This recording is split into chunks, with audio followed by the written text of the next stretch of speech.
So Cara coming over with a talk of true presence. Thank you, dear. I don't think I'm going to be using this one, so we'll. And then is this mic on? Can you all hear me okay? It's on? Perfect. Yeah. Everyone. And Larry, you can hear? Awesome. Well, welcome, friends, those of us that are here in person tonight, and welcome our friends that are joining us online. Thank you for being with us. And we're going to talk tonight about true presence, and the purpose of our conversation tonight is to help us transform inside. That is always the purpose of any time we come. It's to look inside of ourselves for where's our opportunity for what we can transform inside. And so this topic is something I am studying. I am not an expert, so what I'm going to share with you is what I'm studying, what I have not yet mastered. I'll share with you some of the struggles that I'm having, and also what I've tried that works particularly well. And together, hopefully, we can learn a little bit more about what it means to offer our true presence, what the benefits are, what are the obstacles, and actually what true presence actually is. And so the first thing for us is to define what is presence, right? So the definition, according to the dictionary, tells us that presence it's the state of existing, right? Occurring or being present in a place or thing. So when we talk about our true presence, I could be sitting in one of these chairs, but I may not actually be in this room. You follow me, right? We can bring our bodies places, but our minds and hearts and spirits may not necessarily be there. Our attention may not be there. Our intention to bring our attention may not be there. So when we talk about our true presence, what we're saying is that there are elements to being truly present. And I would ask you first to hear from you. What do you all think it means to be truly present, not just sitting in the chair, right? Not just on the other side of a conversation with your loved one, or not just on the other end of a cell phone. What does it mean to be truly present? What do you all think? Anyone? To be aware. To be aware. What's happening. To be aware of what's happening. Yes, I would agree with that. What else? There's many elements. To listen, actually hearing what's going on instead of, the person is talking, but you're like, on a completely different place. Mm-hmm. So I heard. Present, with your hearing, with your mind, be open. Yes, so to be aware, to be present, and to listen, and to really listen, not just to hear, but to listen. Okay, I'm here. We're going to say something, Luanda? Marilyn? Engaged. To be engaged. What does that mean to you with true presence? Well, to be engaged is to be present because you're giving yourself. Yes. Yeah. The attention. Yeah. You're giving your situation the attention that is true. Yeah, so to be engaged, to give the situation our attention. I love that. Focused. To be focused. I love that. I think it is to be rationally and emotionally engaged.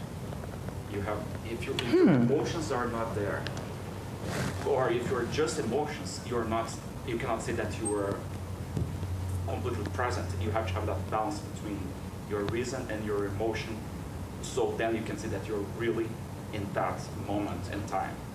I love that. I haven't think I've ever heard it expressed that way, but I love that. So a balance of our rational presence and our emotional presence. I love that. Totally rational or totally emotional, you gotta find a Midpoint.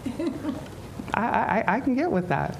Anyone else? These are all true, by the way. This isn't a trick question. I have a definition that I'll share with you, but it's a definition. There are many definitions. I think this is an area that's ripe for our attention and intention, and it's not an area we explore very much, so it's an opportunity to do that tonight.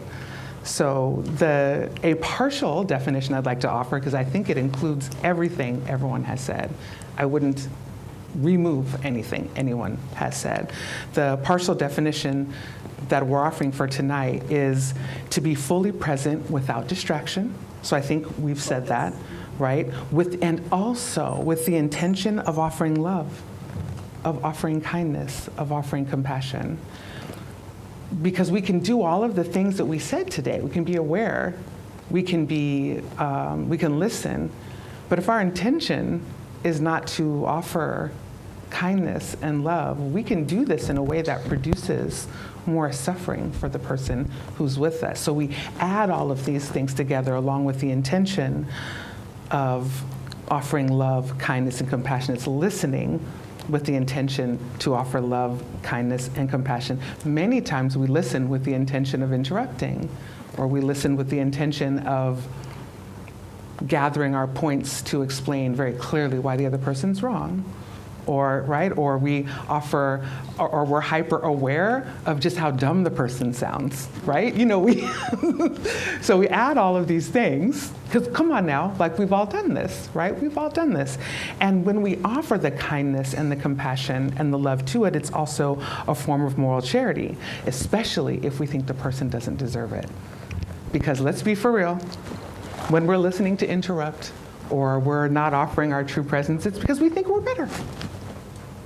Nobody wants to admit it, but we think we're better than the other person, which is why let me not say better, we think we're smarter, or we know the answer, or perhaps we're a little more evolved, or maybe we're just more educated. Like we have a story inside of ourselves. It's not better, but that's the sum total of it, is we place ourselves above other people. And then we don't listen and we don't offer our true presence. We offer a portion of ourselves, the portion we think they deserve, and the rest is occupied with whatever we feel like thinking about. We all do this, right? It's kind of ugly to say it that way. It's an unpleasant truth, but we're here as a family. So, and I do it too, so I'm not placing myself above anybody. Like I know this topic quite well, which is why I'm talking about it. This is something that I'm working through, especially the interrupting part. I heard someone say once, and I couldn't believe it, they told me a story about someone that was explaining something to them, and the person was taking a long time to explain. And as my friend was listening, she knew the person was not saying the right thing, but she waited till they were done and then said, oh, that's interesting, you know, here's how I understand it. I thought to myself, wow, when I hear someone I know I'm like, hold up, just wait a minute. I think we're going down a wrong path. Let's just pause and let's make, you know, I'm not even gonna sit and listen. Why? Because I think I'm better. Didn't like that too much. So this is part of my quest to actually be better, not actually think I'm better. So we have excuses why we're not. I know we don't like to say it's because we think we're better. We have other excuses, like we're distracted. And I mean, the science is full of studies of how many of us, how much of our day we spend distracted, how much of our day we spend multitasking. And let's be clear, there's no such thing as multitasking. There's only inefficient serial unitasking, okay? There's no such thing. Okay, so we're distracted, right? And distraction, according to the dictionary, it says that it's something that prevents us from giving our full attention to something else or someone else. Right? It's also when we have extreme agitation of our rational mind or our emotions. And when we're extremely agitated, one or the other, we can't offer that out, right? I love that I hadn't thought about it as something we offer, but it's clear that distraction would not allow us to offer that, right? And it's also a diversion or recreation, and that's because I don't know what it's like in Brazil. I know we have a lot of Brazilian friends here. We also have, friends that are, that are not from Brazil. America is a country that's built on distraction. We have whole industries that are designed for distraction. Like that's the purpose, right? So it's a thing. It's a multi-billion-dollar industry. So distraction's a thing. So we can name that as an excuse.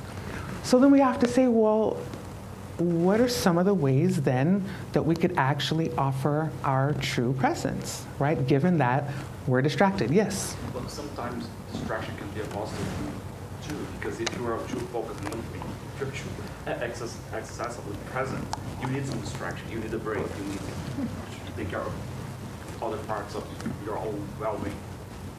So let me make sure I understand what you're saying. So you're saying that if we are engaged in the practice of offering our true presence consistently, then we would need a break from that periodically. I would agree with that. Positive distraction. A positive distraction. I think where I'm struggling with is I don't know anyone who's consistently engaged in the process of offering true presence. I think we're consistently engaged in negative distraction and maybe need a positive one. So I'm with you on the positive distraction. I'm definitely with you there. So again, this is a pretty deep subject, and I've skimmed the surface. Again, I'm just sharing with you what I know. I know that this is also adjacent to, the practice and study of mindfulness, right? It's the ability to be present, right? So mindfulness talks a lot about the present moment, and for those of you that come on Tuesday nights, you can get a really good practice from mindful breathing. That's one of the fastest ways to establish yourself in this present moment, which then allows us to actually offer our true presence to someone else. So there's many ways that we can establish ourselves, but one way that we can offer our true presence is to use mantras, right? So mantras, they can calm our mind by giving us something to do, because our minds are going to keep thinking no matter what. Now, there are some very experienced meditation practitioners that will tell you that's the ability to stop your thoughts is a desired state when one is sitting in or walking or engaging in a meditation practice. That takes a lot of practice to get there. For the average person, your mind is a sense organ. Its job is to think. It's going to think, right? So the trick when we're starting out is to give it something to do that's actually helpful. So mantras can do that, right? So mantras are a word or a sound, that's repeated to help us concentrate in meditation, or a statement or slogan that's repeated frequently, right? So when we talk about giving our mind something to do, if I asked you, I'm not even gonna ask you, I'll tell myself, if I look at my day today, if I think back on the thoughts that I thought today, how much of my thinking was spent on activities or content that would produce my true presence, or that would produce a positive outcome for me, or that made me feel good about myself, or that made me feel good about other people? Maybe 3 or 4%? Maybe. And I was intentional today. I listened to songs and music that had positive messages. So if I think about the 12 hours today, I spent maybe an hour listening to music. That's less than 10%. And that's probably the only time I was really consciously engaged, because I was repeating the lyrics of these songs, beautiful songs. One of the lines of one of the songs I listened to is, I think thoughts that make me feel good about myself and others. Yay me. That was one song out of an hour.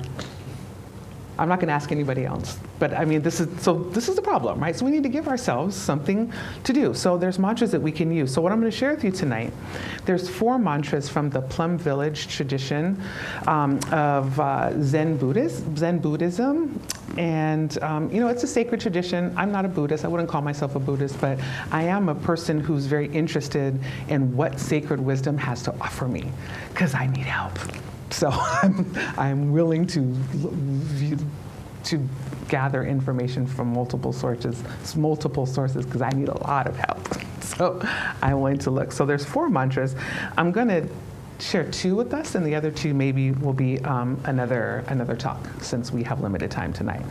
So the first mantra, it's kind of interesting. Now, it's in Sanskrit, but this is the English version, and it's "Darling, I'm here for you." Darling, I'm here for you. Now, the first person that we say this to is ourselves. Is to say to ourselves, "Darling, I'm here for you." When we do that, I can tell you from experience, 2 things happen. One is that I am instantly established that my mind has come home to my body, that I'm here. The minute I say to myself, "I'm here for you," I am embarrassed to tell you how much time I spend running away from being there for myself. I use books, I use music, I use food, I use shopping. When I was drinking, I used alcohol. We can create drama. You get it, right? We have all these things we do that are the exact opposite of saying, darling, I'm here for you. And it's almost as if we don't offer ourselves our true presence because we are afraid of what we will find. Maybe we're afraid that if we say, I'm here for you, and for those of you that were here last week that heard the wonderful talk from Juan about silence, right? This is also one of the reasons many of us are afraid of the silence. We're afraid if that we silence what's happening outside, that what's inside will get too loud, and we won't like what it's saying. And we may not have a practice to hold what we hear. But simply saying, I am here for you, is not saying we're going to solve the problem or silence the voices. It's just being there.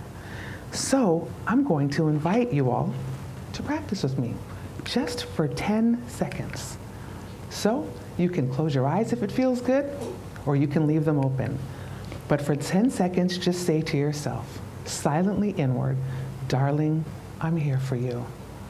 And listen for what seeks to emerge. 10 seconds starting now. Darling, I'm here for you.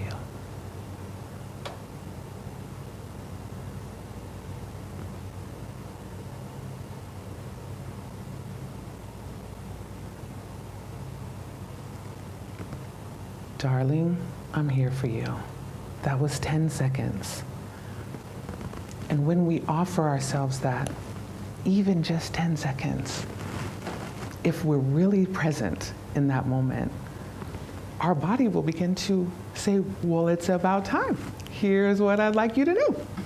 And we will start to hear what's been seeking to emerge because we have this inner wisdom in us that's always available to us.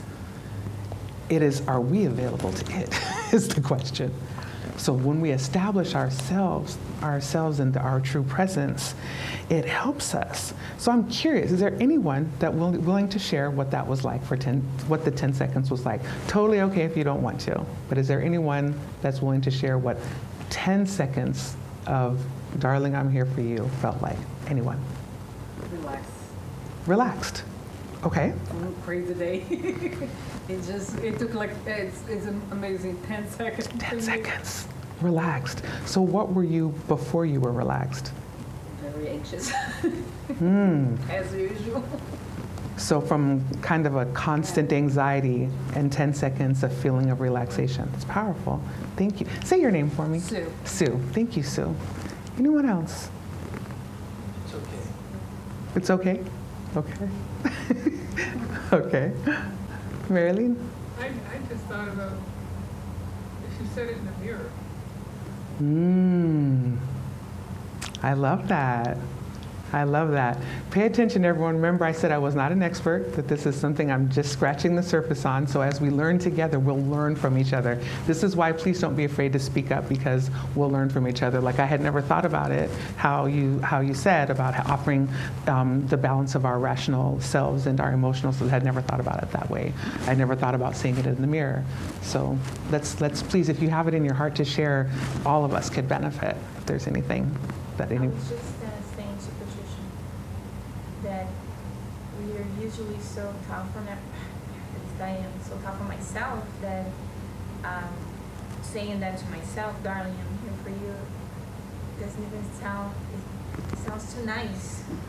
It sounds like I don't deserve to say that. Okay, so Luanda is said what all of us are thinking but didn't say. This is why we don't do that. That's why I love that about you, Luana, is that you're so honest. You say the thing that we're all thinking. You say that you said the thing. We don't think we deserve our own presence. That's why, otherwise, why would we spend so much time running away from ourselves? Right? We think that our time is better spent like helping others, but what do we really have to offer if we can't offer our true presence to ourselves? You cannot offer it to someone else. You just can't. You just can't. And so here's the thing, before we move on, I just, want to point out that part of saying, darling, I'm here for you, to ourselves is like coming home to ourselves, right? We have inside of us a place that is home. but we don't spend time there. We spend our time looking for that with other people, with substances. I'm the expert of looking for it with food and alcohol. I don't drink anymore, but with food, well, you know, when the struggle is real, right? Yeah, all the things. But I do believe I deserve my true presence in my mind, but my actions have not demonstrated that, and that's why what you said is so powerful. We may say, oh, sure, I believe that, but if our actions are not demonstrating that, do we really believe it? So thank you for naming the truth, Lawanda. And starting to name the truth is one of the first ways for us to really, truly begin to transform, because if we don't tell the truth about ourselves, to ourselves, how can we possibly change what we need to change? And by the way, if we can't tell the truth about ourselves to ourselves, we can't tell the truth to anyone else about anything. Just saying. Thank you, Lawanda, for bringing the truth in. So once we practice this darling, I'm here for you with ourselves, once we can be at home with ourselves, now we actually can offer it to other people. You know, this alone can relieve so much suffering. Because if someone comes to you and they want to talk to you, they actually want your true presence. They actually want, what do we say? They want you to be aware. They want, you know, you to listen, right? Truly listen, right? They want some rational and emotional presence, right? Somebody else said engagement. They want, you know, some engagement. We have loved ones, you know, and especially if you're someone that's part of a community, right? So I can imagine like Luigi, for example, right? You probably have a lot of people that like want your attention. And when they want your attention, they want your presence, right? If anyone here is married or like in a romantic relationship, if anyone here is a parent, if anyone here lives with your family, right? Or spends a lot of time with people that care about you, I promise you that the most beautiful gift you can give is your true presence, not something you buy at the store. Okay, or order from Amazon. Okay, it's the, if we could order our true presence from Amazon, they would truly be a worthy billionaire, right? So once we can be at home with ourselves, we practice this with ourselves, then we can offer it to others. And here's the thing. It's kind of, some of us are a little bit resistant to doing this because we think, oh, if I do that, if I offer my true presence to someone, they're going to take advantage, or they're going to, you know, or I'm going to have a lot to take on, or, you know.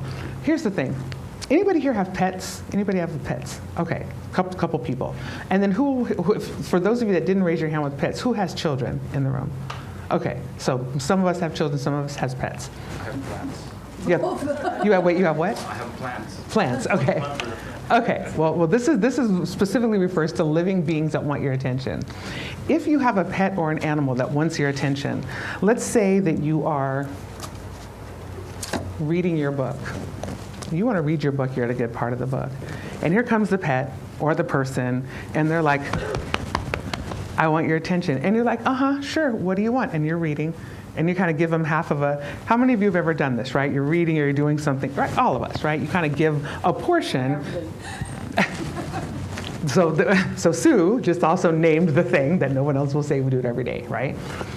And the more that we offer a portion of ourselves, the more insistent that person or pet will be. Insistent. And we're like, sure, yes, insistent. This can go on indefinitely. If you've ever tried it, I've done this for a solid 10 minutes, after which I gave up and I realized it wasn't going to work. But if you stop and drop everything and you walk up to the person and you hold the energy, or you hold the puppy or whatever, of darling, I'm here for you. And you look at them with all the love that you can bring into your being. And you offer this through your eyes, which is, by the way, for magnetizers, this is also a pass. This is also a magnetic pass you can offer those of you that are magnetizers. You send this through your eyes. I'm here for you. And you stare at them, and you offer like all the goodness, all the light in your soul for, I think it's about 30 seconds. And then they're like, thank you. Yes, all right, I'm good. So you can only take so much of that, right? Because that's all they wanted, a little bit of like the real you. So I wasted 10 minutes of this. I could have done in 30 seconds. I'm here for you. I'm here for you. I'm really here for you. And you really offer, like really mean it. Offer with your rational mind and with your emotional mind, like really offer it. And our suffering is like that too. So if we say to ourselves, darling, I'm here for you, and a sense of suffering emerges, maybe something we're hurting about, maybe something from the past that's unhealed, maybe something that happened today, maybe something we're worried about for tomorrow, it comes up. We can also hold that just as gently, I'm here for you. If we don't, it will be insistent, infinitely. But if we hold it gently and take care of it for just 30 seconds or so, it subsides. This is the truth. But don't believe me. You should try it for yourselves, right? Try it for yourselves. So we have there's some ways that we can practice, right? One of them is deep listening. So you talked a little bit about deep listening, right? You didn't use that phrase. So I think what you said was listening with an open mind. Okay, what else did you say? Just actually listen instead of acting like you listen. Because you can act like you listen, but you're not listening. Ooh, so in case anyone didn't hear that, she said, listen, don't just act like you're listening. Ooh, I cannot tell you how many times I acted like I was listening. Oh, yeah. Just today. Okay, that's so embarrassing. That's so embarrassing. Okay, yeah, that part. So deep listening, it's a way of listening that offers our true presence. And this is exactly the same definition of your true presence. It's without distraction. It's with the intention of offering love, of offering kindness and compassion, right? And all the while that we're listening to someone, we're saying and silently offering the energy of, darling, I'm here for you. Let me tell you, you can intentionally create spaces. This is something that I do actually for a living, is create spaces for people to have uncomfortable conversations about race and racism in America. This is not a pleasant topic. It evokes very strong feelings in people, especially in people that don't think racism in America is a problem. And that's a valid way to think, because these are human beings. I'm not here to control the way people think. They want to create spaces where people can talk about it. So one of the norms, the community norms we established so that people can have these conversations, not a safe space, but it's a brave space. One of the ways we establish this is we ask everyone in this space to engage in deep listening. So that means that while someone else is talking, everyone else in the room is holding the energy of, darling, I'm here for you, as the person's talking. Can I tell you that when you are the person that's speaking and everyone else is holding, darling, I'm here for you, that is a powerful space. And many people tell me it's the spaces that they enter like that are intentionally created, are the only spaces like that they have. We can change that one person at a time, simply by offering our true presence, right? And the reality is, it's like, well, I don't have time, I'm distracted. Well, the reality is that the time is always now. The time is always now, right? Because when our loved ones want our attention, they want it now. They don't want it, half of it, later, right? And we can practice this tonight. All of us, if you live alone, when you go home, you'll probably be on your phone. Right? So this works on mobile devices, literally. You can put your device to your ear and hold the energy. You don't even have to say it. You can hold the energy of, darling, I'm here for you. I promise you the person will feel it. Because whether we want to admit it or not, when we are pretending to listen, people know. People know. People know. We're not fooling anybody. People know. People know. So there's one other mantra. As I said, there's 4 in total, so 2 will be tonight, and then I'll share 2 the next time I'm invited to speak with you all and share what I'm learning. But the other thing, too, is this true presence. I just want to we talked about magnetizers a little bit. Anyone here who's a magnetizer already knows how to offer your true presence, right? If you're offering the pass to someone who's sitting in the chair in front of you, or if you are a pass giver who gives passes on Monday nights, so you're offering your true presence to someone who's laying on the table, we know how to do this, right? We know how to do this. I've had some good conversations with Audio about this, right? About what it takes to really be fully present and offer your best. Right, the best part of you, because a magnetizer is offering their magnetism to you, right? It's a big gift. But a person who's on the receiving end of it, I'm not going to ask anyone to raise their hand, but I'm sure maybe one of us might have been on the receiving end of a pass and maybe distracted. Maybe somewhere else. Maybe just sitting there and just trusting that whatever's happening is happening in our mind to somewhere else.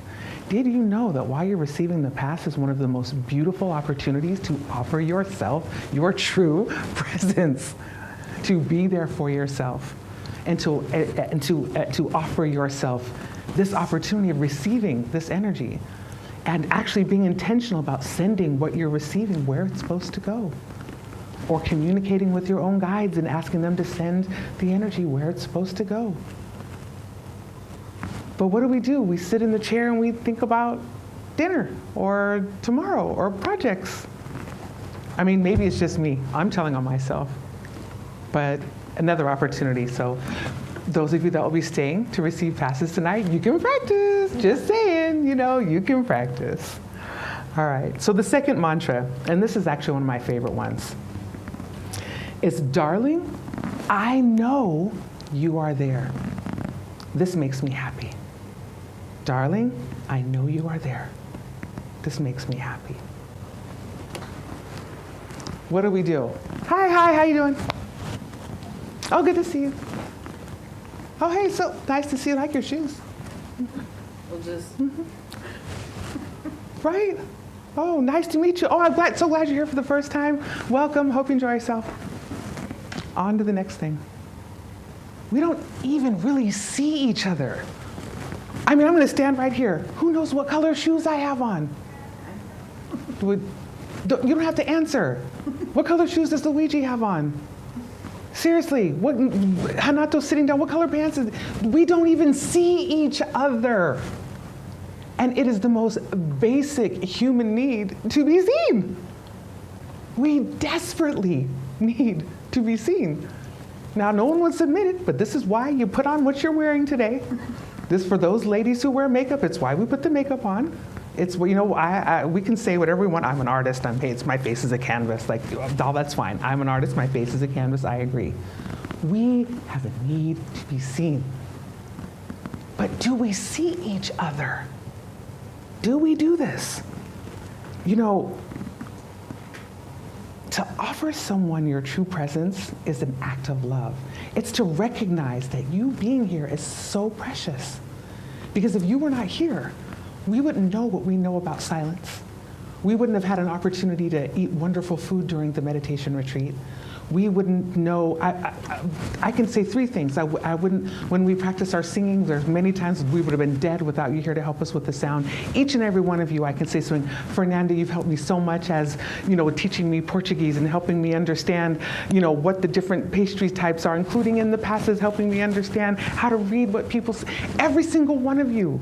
There's not one of you that hasn't done something very special to me. And I would agree that there's not one of you that hasn't been special in some way to each other. Why don't we show that? Right? Why don't we really see each other? It's because we don't even know how to offer ourselves our true presence. If we don't think we deserve the time to offer that for ourselves, what can we really offer anyone else? What do we really have to offer? It's a tired old trope, the old put your oxygen mask on, right? We know that's, and I think probably many students of Spiritism worry that offering ourselves our true presence, is that selfish, right? Are we engaging in selfishness? And I would say that we're all students, we're trying to figure this out, and if self-improvement is what we're here for, we start with ourselves and then we have something to offer. Other cultures, again, I don't know a whole lot about Brazil. In America, we are the absolute royalty of superficiality. How you doing? Fine. We say fine whether our heart is bleeding and shaking on the ground or whether we just won the lottery. Fine. Like, there's zero, like, the word, it's just the culture. I'm born here. I'm not trashing the culture. It's just what it is, right?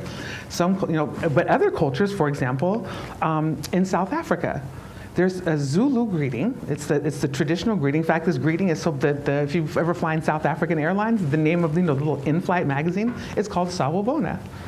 Sawubona, it means we see you. It's how they say hello. And the we see you, who's the we?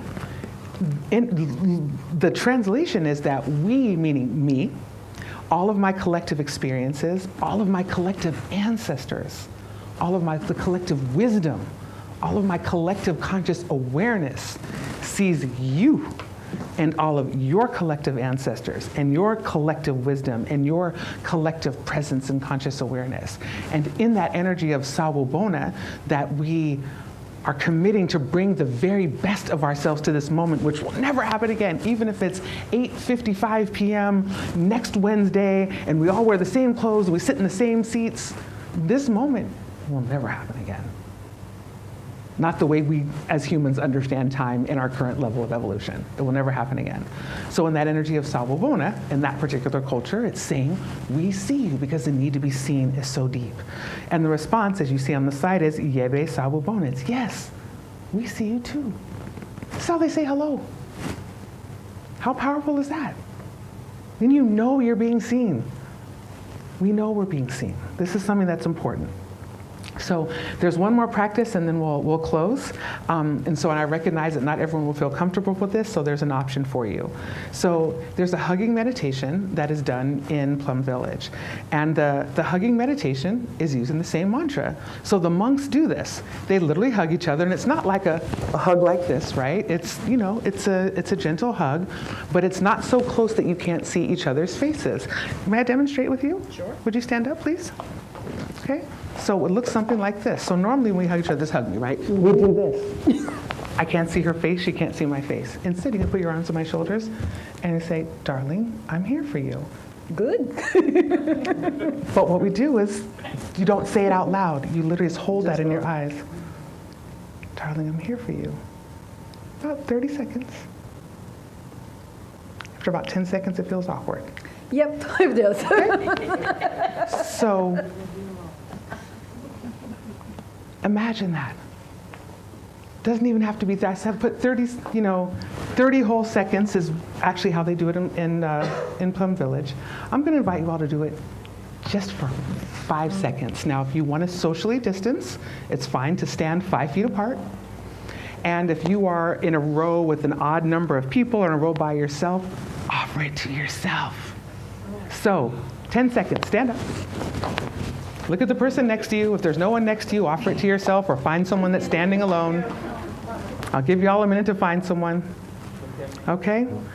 Darling, I'm here for you. Darling, I know you are there. This makes me happy. Say it out loud or silently. Look in the eyes. 2 more seconds. Okay, good. Thank you very much. Have a seat.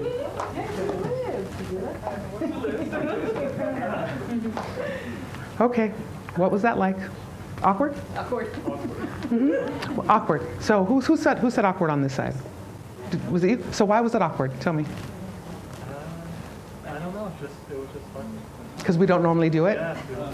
Because we normally do this, right? Hey, how you doing? Was it awkward because The eye contact. The eye contact. Yeah, because we do this. How you doing? How you doing?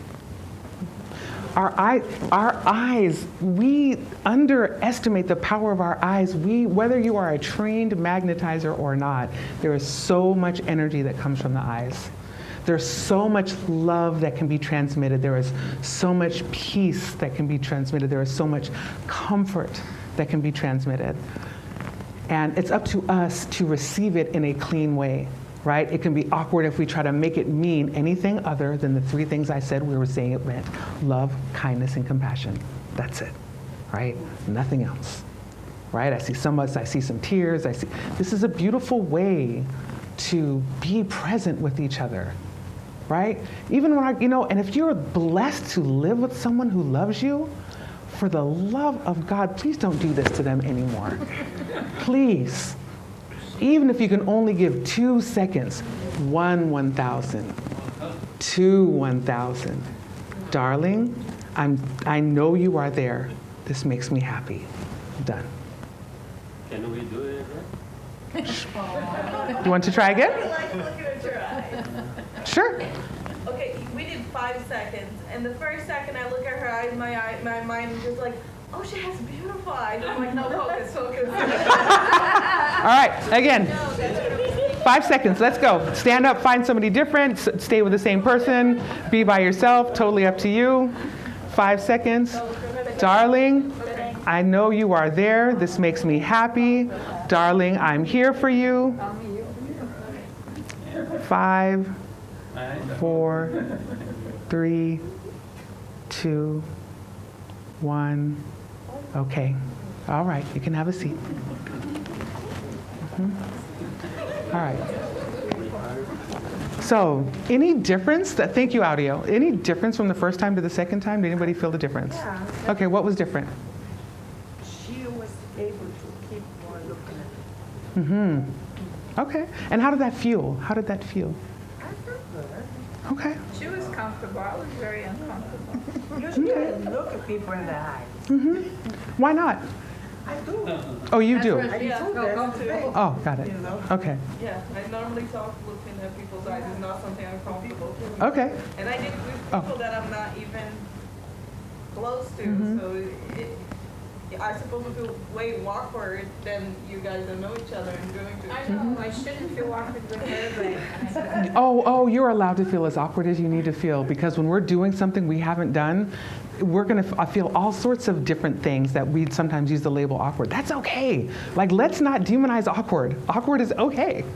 Awkward just means we're just not used to it yet. Like, really, it's fine. Like, let me tell you, y'all know I'm American and don't speak Portuguese. Well, every time I open my mouth and form a Portuguese word, it's awkward as all get out.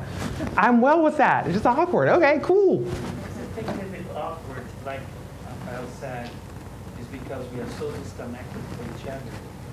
And when we try to connect, it feels like it's wrong or awkward, like they said. Yeah. But a normal state is to be connected. Yes. Yeah. Yeah. What I felt was I was not able to express myself completely because it's not 100% physically, but we're not really embraced. We're just keeping that distance. Mm. I don't know if you ever did that. Mm. And another thing is not to be able to express verbally. Mm. It's me, for me, it was like missing something. Mm. But Silence. I felt a different level of energy. There's something. Mm-hmm. I love that you said that, because many of us rely on the spoken word to transmit our true presence. But we can use the spoken word and it does nothing to transmit our true presence, because people notice whether you're truly present from your energy, not from what we're saying, right? But we get comfortable. I too, like for this lecture, we're using words. The mantras are words, right? They're spoken words. But what's powerful is that they actually don't have to be said out loud. They don't have to be said out loud. For someone that holds a space of energy with you, it's actually a form of magnetism also. You don't have to be a trained magnetizer to do this. It's actually a form of magnetism. Right? We all have a powerful field of personal magnetism that we can be trained to use to assist others with, or we can simply be aware of it and let awareness be as far as we go. But this is not a class on magnetism. I leave that to Yonata, and I will continue on to move on so we can finish up here. So, practice opportunities. You know, who else could we practice the second mantra with? We just practice it with each other. So we are brothers and sisters. We're a family here tonight together. Who else could we practice with? I mean, ideas? Anybody. Anybody. Anybody. Okay. What about non-humans? Yeah? Pets? Yeah. More than more Pets. than If you have pets that need a lot of attention, I promise you 30 seconds and they will wag their tail or whatever their method of locomotion is and be on their way. It can only take about 30 seconds of it, right? Also the natural world. So you mentioned you have plants, right? Did Audio say plants too? Yeah, plants. And not even necessarily your plants. When you are walking your dog, when you are outside, on your way into the center, there's a lot of beautiful plants out there now. Thank you, Audio, right? There's a lot of beautiful. You can just stop and just notice. Wow, I noticed you are there. I noticed 5 new plants in beautiful pots there. They weren't there last time. Does it really change the plants? I don't know, but it changes me. It changes me. I'm the one that has to transform, not the plants. I'm the one that needs to work. Were you going to say something, Marilyn? Yeah, I talked to the butterflies and the birds. Yes. I love butterflies, and they're always around where I live in the bushes. Mm-hmm. So, in the morning I go, good morning, thank you for coming back, it's nice to see you. Yeah, yeah, that's so beautiful. That's really nice. so, like this, we can also think for a moment, what do you think happens to your energy field when you become this? Like, remember, you do have a whole magnetic field around you. You have an aura, you have fluids, you have a whole energy package you're rolling with all the time. And people feel it. You don't need any words. People feel what you're bringing. How do you think that's going to change? And by the way, our friends on the unseen world, right? Those, I'm assuming, most of us here are not the kind of mediums that can see spirits, right? So unless I'm speaking to those of us that don't, right? We got folks with us. We're not alone. And we are attracting those brothers and sisters without bodies that like the vibration we're rolling with. We all harmonize. So imagine what this would do to the friends, for the friends, those brothers and sisters without bodies around us, right? So I see we're getting at time here. I will say that obstacles usually appear as soon as we decide to transform. What do you think they are, right? I would say other than free will, there's only 2 obstacles that stop us from offering our true presence. Any guesses as to what those are? Just 2. I would say that's in there.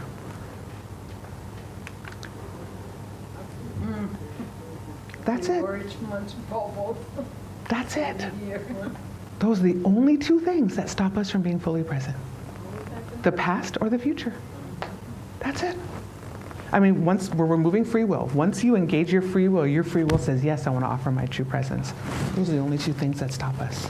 We're either stuck in the past or stuck in the future. Right? So here's some solutions, and then we'll wrap up. So every obstacle has multiple solutions, right?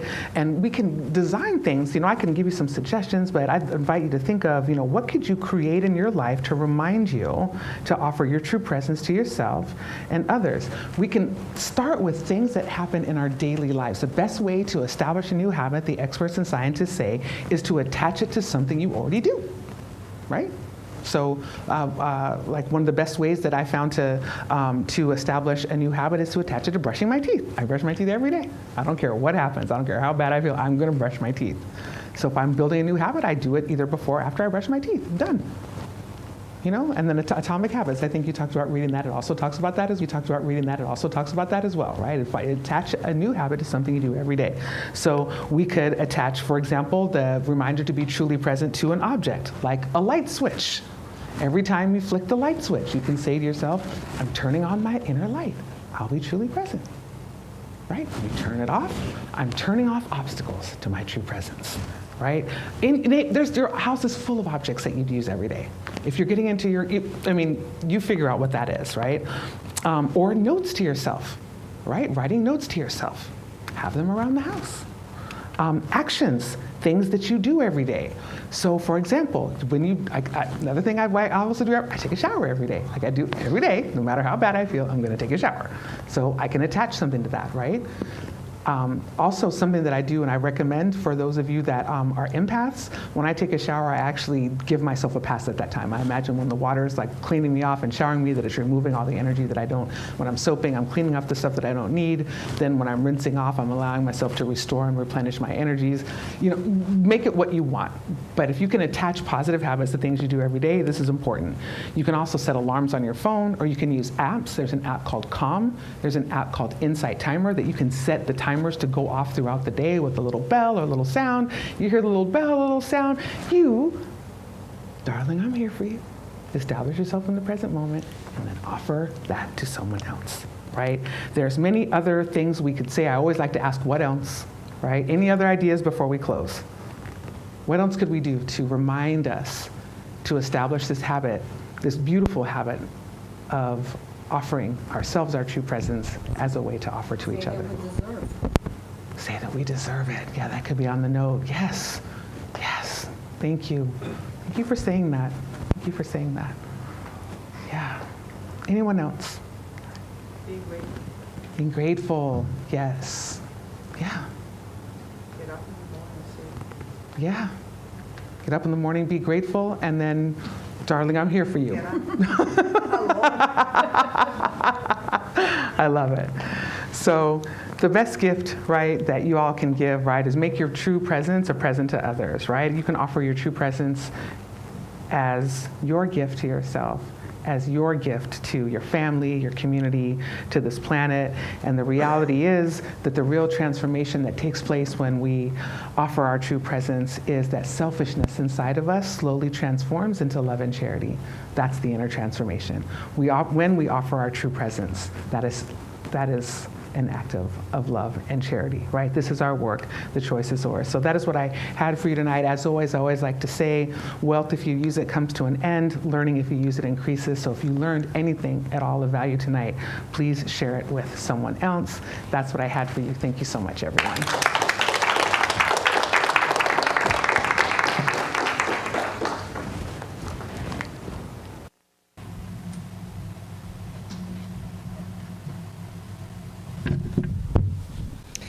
Cara, thank you. Thank you so much. That was really good. Thank you for that too.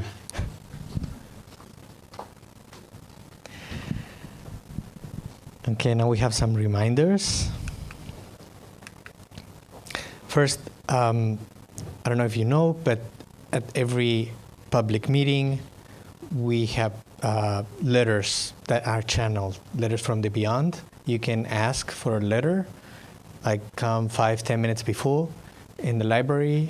You can just fill out name, date of birth, address, and then you may receive a letter.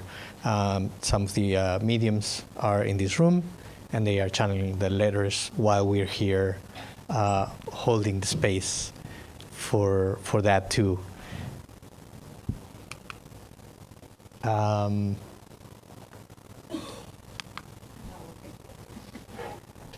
So I don't know what comes next.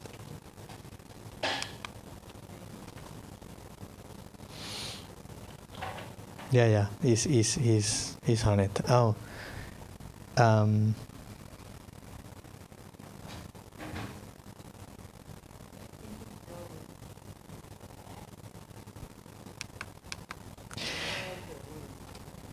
so this is these public meetings that I'm referring to. Those happen Mondays, 8 p.m., Saturdays, 6:30 p.m. Those are in Portuguese with translation into English. So you can join us for those and ask for a letter during those meetings too. Remember, we have, now they've taken the water.